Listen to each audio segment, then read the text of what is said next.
The Zilthari representative bled vital fluid from his eye sockets, as the human mercenary named Darren Walker viciously bashed the alien's skull against the titanium meeting table, pummeling the extraterrestrial politician until his movements ceased. The other Galactic Council members froze in shock and horror, mandibles and tentacles twitching nervously, as the muscular human wiped purple blood from his hands, smearing it on his rugged beard stubble. Darren looked around the room stoically, fists still clenched. Now that I have your attention, does anyone else want to suggest that humanity can't handle this job? The job of saving your sorry alien asses and the entire goddamn galaxy from annihilation. Audible gulps and the clattering of falling clipboards replaced chatter, as the alien councillors glanced at each other apprehensively. A few started to reach for their holstered disruptor pistols, but a raised eyebrow from the human caused them to reconsider. I thought not. Humanity has faced worse extinction events than a planet-munching space pebble with anger issues. We're used to doing the impossible, so you all just sit tight in your council chairs while my team handles this, and let me know when you've scraped your friend here off the table and reconvened your little meeting. You know where to transfer the credits when we get back. Darren motioned to his 3 waiting human companions, all grinning smugly, as he strode purposefully out of the chamber, not bothering to look back. They had a mission to accomplish. In just 3 rotations, they needed to find an ancient superweapon, somehow infiltrate a cosmic horror with the mass of a dwarf star, and obliterate it from within before it could devour the human homeworld and end the reign of the galaxy's newest residents. All without any support from the already depleted and decimated local civilizations. But for this audacious human crew, that sounded like just another day in the Orion Arm. They didn't know the meaning of the words impossible or failure, and they definitely didn't give a flying fuck what stood in their way. It was time to show the galaxy what humans were really made of, and prove that the young race from Sol 3 deserved their place at the galactic table. Even if they had to splatter a few aliens across it first. The Phantom streaked through the void, its matte black hull barely reflecting the starlight as it sped towards the Devourer's looming mass. Darren stood behind Tom's chair, watching the monstrosity grow larger on the view screen. "Multiple contacts, closing fast," Jack called out from the sensor station. A swarm of drone fighters poured forth from the Devourer's surface, their angular forms bristling with weapons. Tom gripped the controls, his eyes narrowing. "Hang on to your butts, boys. This is gonna get bumpy." The Phantom juked and jinked as the drones opened fire, filling the void with crisscrossing energy beams. Tom's fingers danced across the control panel, sending the ship into a dizzying series of rolls and dives. In the gunnery seats, Darren and Jack returned fire, the ship's dual-pulse cannons spitting streams of superheated plasma. Drones exploded left and right, but more kept coming, an endless tide of mechanical killers. "I'm in," Michael shouted over the din of battle. His fingers flew across his console, lines of code scrolling across the screen. "Their defenses are too strong to hack remotely. We'll have to find an access point on the surface." Darren gritted his teeth as the ship shuddered under another impact. "Then let's clear a path. Tom, punch it!" The Phantom surged forward, Tom weaving between the drones with preternatural skill. Darren and Jack kept up a withering barrage of fire, thinning the swarm's ranks. After what felt like an eternity, they broke through, the Devourer's cratered surface looming before them. Tom brought the ship in low, hugging the contours of the asteroid as they searched for a landing spot. "There," Michael pointed to a large fissure in the rock. "I'm picking up a breathable atmosphere and stable gravity inside." Tom nodded, angling the Phantom towards the opening. The ship shuddered as it scraped against the jagged edges of the fissure, sparks flying. With a final lurch, they touched down, the landing gear sinking into the spongy surface. Darren checked his rifle, then turned to face his team. "We've got 48 hours to find that nullifier and get the hell out of here. Let's move." They disembarked, stepping out onto the Devourer's inner surface. It was like nothing they had ever seen before, a twisting labyrinth of tunnels and chambers pulsing with an eerie bioluminescence. "This thing, it's alive," Jack whispered, his eyes wide. Michael consulted his scanner. "I'm picking up a massive energy signature deep in the core. That's gotta be where the nullifier is." Darren nodded, taking point. "Then that's where we're headed. Eyes sharp, people. No telling what's waiting for us down there." They set off into the depths, their weapons at the ready. It wasn't long before they encountered the first of the Devourer's guardians, hulking robots bristling with blades and blasters. Jack unslung his rotary cannon, the massive weapon whirring to life. He opened fire, the hail of bullets tearing through the robot's armor like tissue paper. Darren and Michael joined in, their rifles cracking as they poured fire into the enemy ranks. They fought their way deeper into the Devourer, the tunnels growing narrower and more organic with each step. The air was thick and humid, like the breath of some colossal beast. Suddenly, Michael held up a hand, bringing them to a halt. "Hold up, I'm picking up something. A transmission." He fiddled with his scanner, and a holographic figure flickered to life before them. It was Xenos, the Galactic Council's liaison.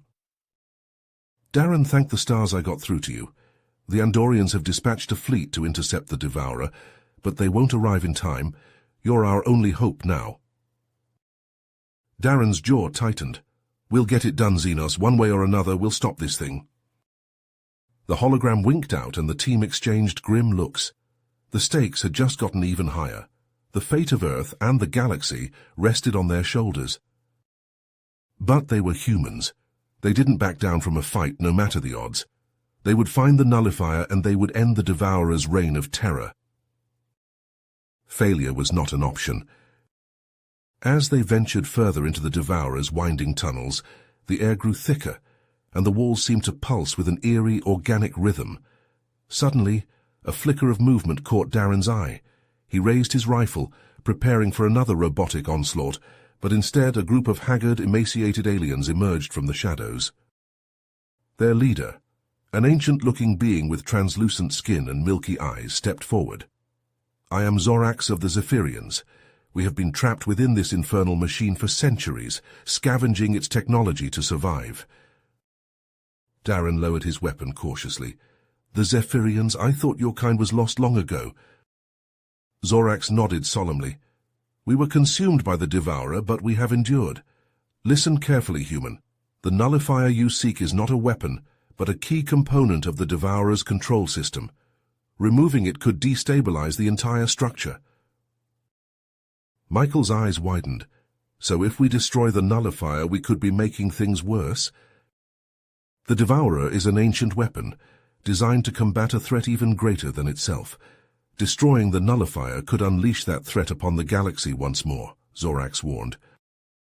Darren clenched his fists, his mind racing. They were so close to their goal, but now everything had changed.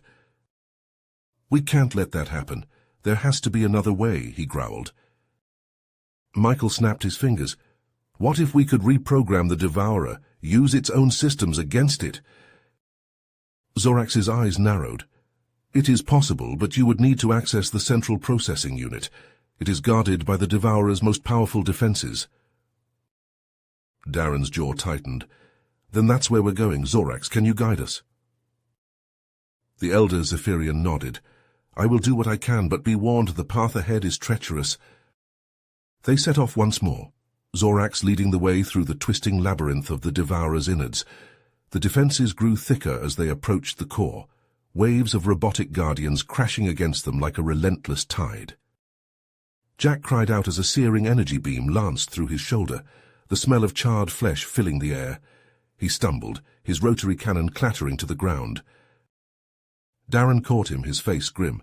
"Tom, get him back to the Phantom. Prep for evac." Tom nodded, slinging Jack's arm over his shoulder. "What about you?" "We'll keep going. We have to end this, no matter the cost." Darren and Michael forged ahead, their weapons blazing as they cut a path through the Devourer's defenses. The walls shuddered and pulsed around them, as if the asteroid itself was trying to repel them.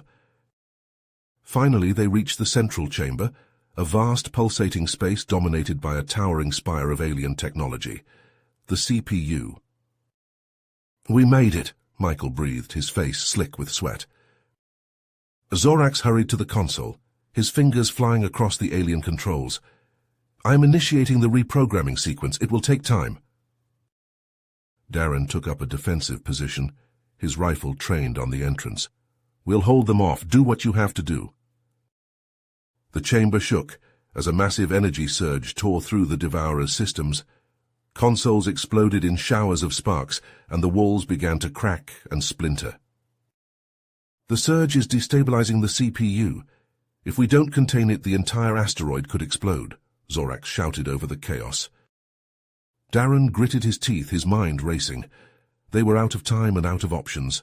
The fate of Earth and the galaxy hung in the balance. He had to make a choice, and he had to make it now. Sparks erupted from the CPU as the energy surge tore through its systems. Darren and Michael frantically worked the controls, sweat pouring down their faces. It's a failsafe triggered by our hacking attempt, Zorax shouted over the chaos.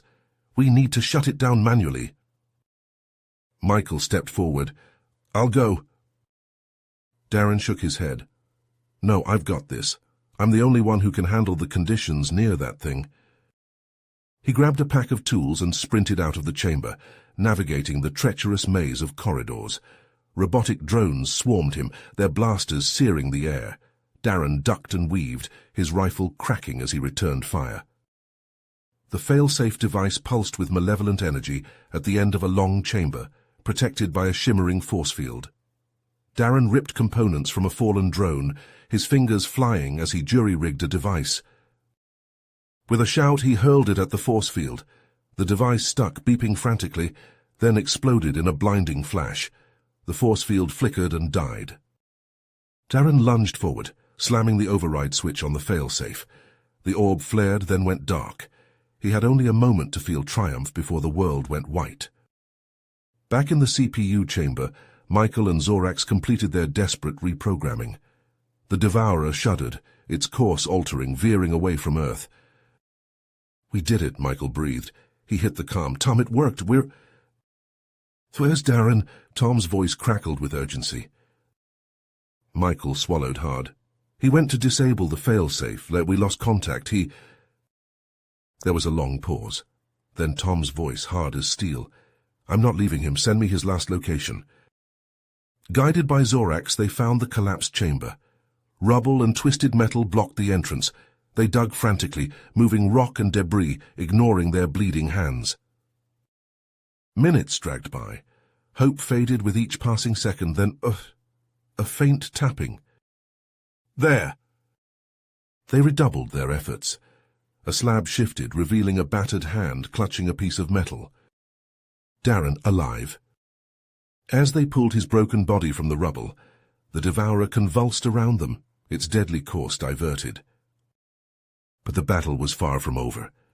Darren's eyes fluttered open, his voice a hoarse rasp. Did we do it? Tom clasped his hand, his eyes fierce. We did. Now let's get the fuck out of here. As they dragged Darren's battered body through the Devourer's pulsing corridors, his team's grim faces were illuminated by the flashing red emergency lights. Alarms blared, nearly drowning out the sound of their labored breathing. They had almost reached the Phantom when a holographic projection of Xenos flickered to life before them. Darren, thank the stars you're alive, the counselor said, his voice strained. But there's no time. The Andorian fleet has arrived, and they're preparing to destroy the Devourer. They don't know you're still on board. Zorax stepped forward, his translucent skin glowing in the dim light. There is an escape pod capable of carrying you to safety, but it's on the far side of the asteroid. Darren coughed, blood speckling his lips. How long? Minutes at most, Xenos replied. Hurry. They half-carried, half-dragged Darren through the twisting passages, the sound of the Andorian ship's weapons impacting the Devourer's surface, echoing through the asteroid. Robotic guardians swarmed them, their blasters screaming. Tom and Michael returned fire, their faces grim masks of determination as they cut a path through the mechanical horde. They burst into the escape pod bay only to stop short. The pod lay in ruins, its hull torn open by some massive impact. No, Michael whispered. It's damaged beyond repair. Zorax closed his eyes for a long moment. When he opened them, they shone with resolve. I will buy you time. Get Darren to the nullifier. It's your only chance. Before they could protest, the Zephyrian elder turned and charged the incoming guardians, energy crackling from his fingertips. Darren struggled to his feet, his face ashen. The nullifier, we can use it to create a temporary wormhole. Get you to safety. Tom shook his head. We're not leaving you behind. You have to. Darren gripped his friend's shoulder, leaving a bloody handprint. I'm the only one who can activate it manually. It's the only way. Anguish twisted Michael's features. Darren? Go, that's an order. Darren pushed himself upright, his eyes blazing.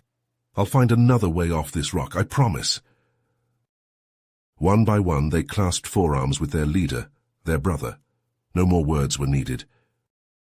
Darren watched as they vanished into the wormhole, seconds before the Andorian barrage struck the Devourer. The world dissolved into fire and fury, and then... silence. On the bridge of the Andorian flagship, Xenos stood before the assembled Galactic Council, his head bowed. It is done. The Devourer has been destroyed, and Earth is safe. A murmur ran through the gathered councillors. And what of the humans, one asked. Xenos's voice caught.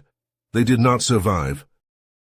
In the depths of space, a battered escape pod drifted, its occupant barely clinging to life.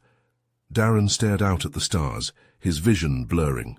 With a trembling hand, he activated the distress beacon. Tom, Michael, Jack, if you're out there, I'm coming home, I promise.